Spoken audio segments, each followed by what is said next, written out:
Hi folks, Scott Powell here again with another History of Tomorrow and 14 Points Daily.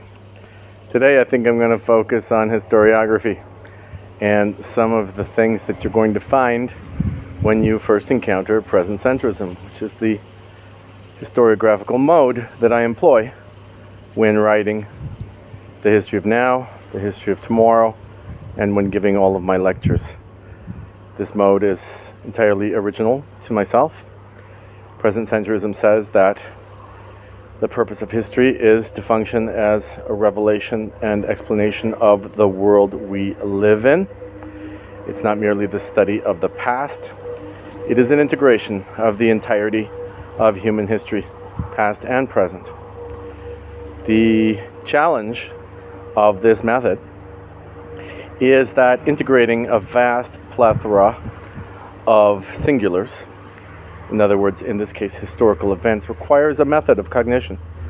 It's not something that you can just do with common sense. It's not something that you can just brute force with rote memorization. Everybody that's ever tried to do that knows full well that such methods do not lead to positive outcomes. So I developed the method of constructs, broadly speaking, in relation to present-centrism in order to, in fact, execute the integration of history for the very first time. And so I invite you to consider that possibility and to learn about constructs, especially they are explained in detail. There are epistemologically intensive chapters in the history of tomorrow to explain that constructs are not the same as concepts, and that you need them both in order to function as a fully integrated thinker. And for the record, I'm just going to go ahead and lay the definition of a construct on you right now, for just for the sake of having planted that flag right here on YouTube.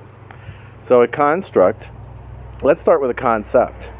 A concept, for those who know, is a mental integration of two or more units possessing the same distinguishing characteristics with their particular measurements omitted. This definition comes to us thanks to Ayn Rand, whose insight into universals is unparalleled in the history of philosophy. When it comes to the plethora of singulars which must be integrated, either through a scientific theory, through a work of art, or in the case of history, in the presentation of a historical narrative, however, concepts are not the primary method of integration. So the primary method is that of constructs.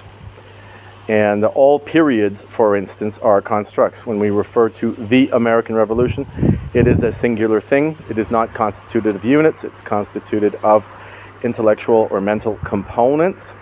And the way that you form such a thing and validate such a thing is precisely by the method of constructs.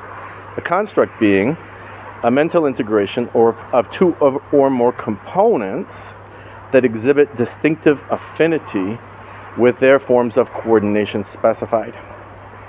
So that right there is a lot to unpack. If you're at all interested in epistemology, then you're really going to want to pick up the history of tomorrow and see that present-centrism requires an epistemological paradigm shift. So there's a lot there for you to take in. I hope that interests you. That's it for today. Thanks.